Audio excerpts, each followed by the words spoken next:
What is going on, guys and girls? My name is James or ThnxCya, and welcome back today to a look at the Minecraft 1.9 15w31a snapshot. So yeah, if you actually missed my previous video, we have done one of these videos already, checking out all of the amazing additions and changes to the end. So this is kind of like the second video, and we're going to be going through just a few of the smaller bits and pieces, some of the cool functions and stuff that we didn't cover in that video. However, if you want to see some awesome end amazing cities and new mobs and stuff, I will link that video in the description below so you can check it out if you're interested after this video. So yeah, as mentioned, today we're gonna go through some of the smaller changes and bits and pieces that we didn't cover in that video, and we're gonna do it in this little NPC village. It's very snazzy, and yeah, pretty much contains everything that we need to do.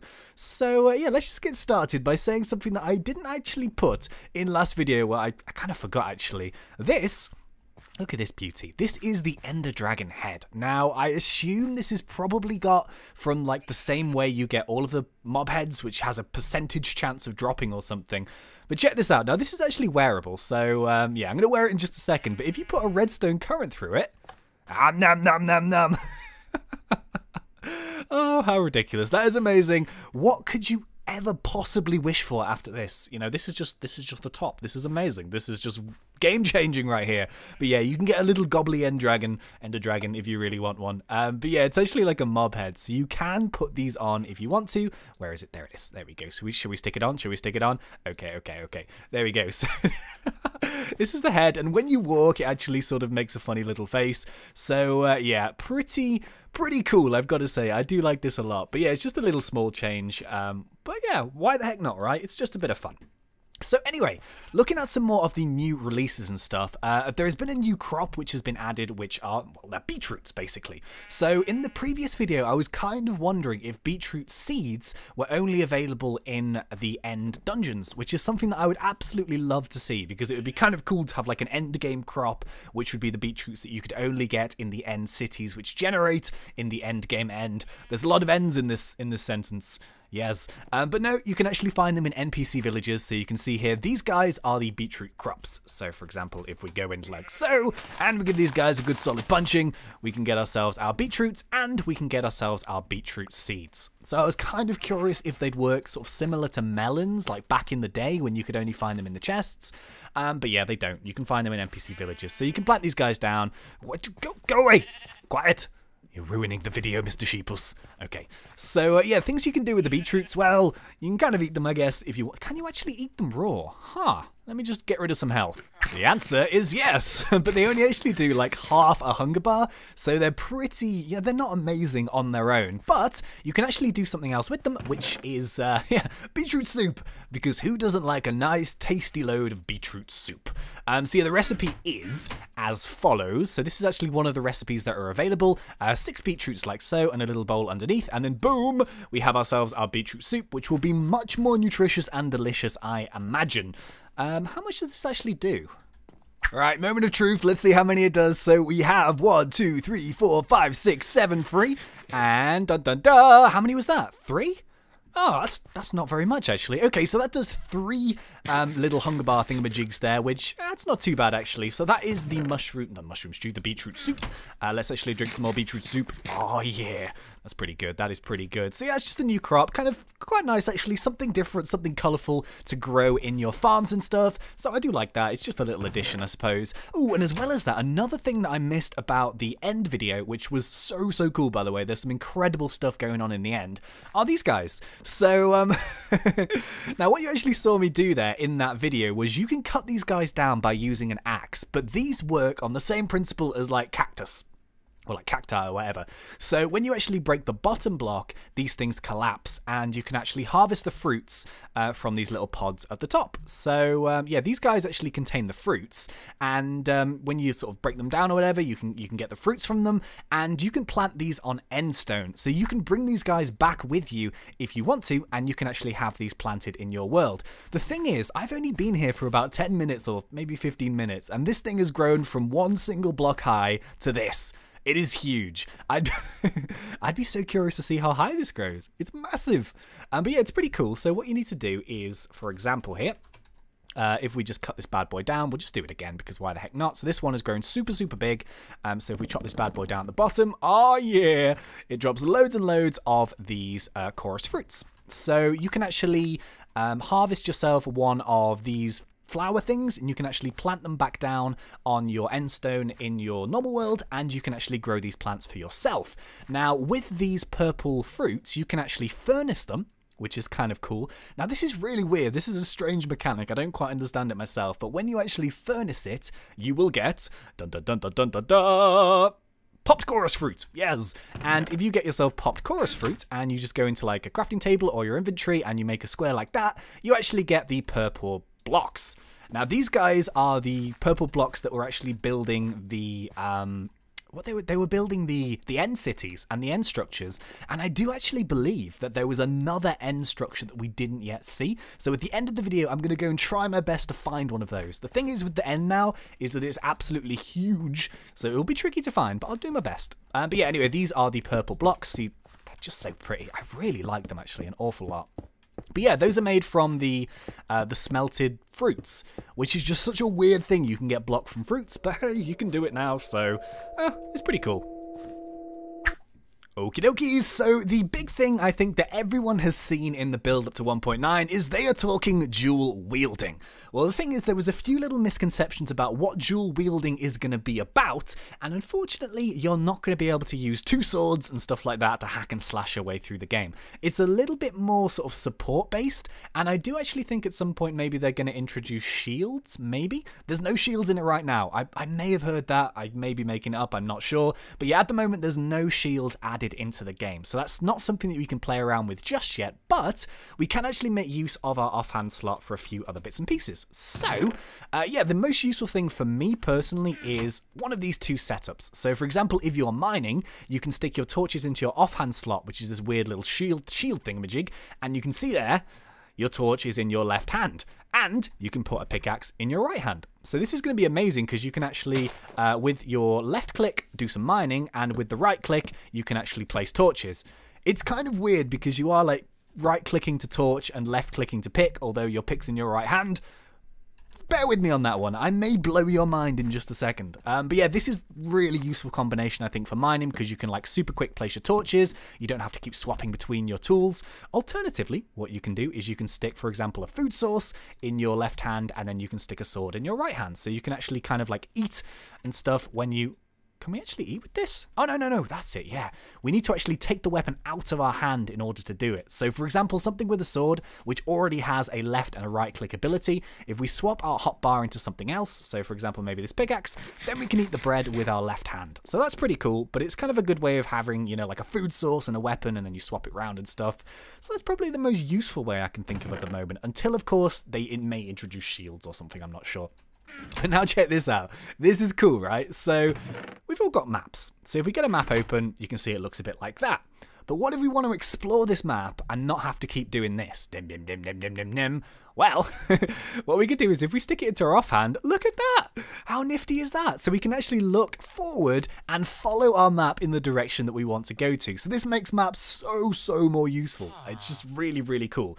And as well as that, I do also think if we have maybe bread in our hand and we open up a map, yeah, there we go, we can swap it into the other hand. So as long as there's something in the offhand slot, you can actually make the map small and you can use it on your adventures. I think this is going to be so useful for like adventure maps and stuff, because you can have the text or clues or maps in one of the hands and you can still see where you're going. So that's a really cool feature. I like that an awful lot. But yeah, that's kind of all I really found out for the dual wielding, to be honest. There isn't too much into it just yet. And I guess that leads me on to these guys. Now, in the interest of giving you my personal opinion, I think there are way too many arrows in here to make any form of sense. So I think for a lot of time people were thinking, well, why don't we just grab some arrows and like have maybe a poison tipped arrow, because that would make sense, right? You could like have some spider eyes or something which you could mash onto the end of an arrow. You could have some kind of poison effect. Well, they've gone really to town with this, and every single potion effect that you can possibly think of is now on an arrow. And now I don't like this. I think there's far too many arrows for my liking. But there's also a special one called the Spectral Arrow, which I'll show you in just a second. This one is actually really, really cool. But yeah, you've got a ton of these arrows. So at the moment, there's no crafting recipe for these. Maybe they're making some kind of cool way of actually putting the potions on the arrows. As of yet, there's no crafting, but we can still play around with them if we want to. So for example, here we have a Potion of Leaping. And maybe we have, let's go Potion of Strength. And let's just go with something like a Potion of Regeneration. Okay, fine. So basically, you just shoot these. Now, they don't really do any other kind of thing other than they buff you, which is just a really, really weird concept. For example, here, if we fire one up in the air. Oh, no, it's way too high. If we do it like that. Come on, come on, come on. And I've missed. He's missed. Oh, damn it. Hang on. If we just do it like that. Yeah, there we go. Actually, hang on. Let's change into Game Mode 0. I'm finding with a lot of the times, things that would normally work in survival are not working in creative. Oh man, I'm terrible at this. I'm trying to shoot myself. Please. There we go. I need to look there straight up. There we go. So you can see that when you shoot yourself with the arrow, it doesn't do very much damage, but it does give you like a regeneration. And you can see in the top right-hand corner, the stats that they apply actually show up in the in like a little icon. I really like that, actually. I think that looks cool. Uses for this? To be honest, I'm not too sure. I suppose if you're like playing on multiplayer servers, you can like shoot your friend with a healing potion if he needs it, or you can shoot him with a regeneration, or you could shoot him with a poison arrow if you wanted to be sneaky. But other than that, I don't really understand it, to be honest with you. I don't really get it. I like the way that the loadout is in the top right hand corner, but I just think this is far too many arrows. We already have potions, so why put all these arrows in? Unless, of course, you just want to shoot people with them. But yeah, what's the point of shooting like a mob with a regeneration arrow? There's just no point. There's a bunny rabbit on top of that lamp. What are you doing? Wait a minute, we're getting distracted. Hang on. So yeah, as I mentioned, I'm kind of not too fussed with the whole new arrow situation. I think there's far too many of them. I mean, there's literally one of every kind. So night vision, invisibility, fire resistance, slowness, healing, blah, blah, blah, blah, blah.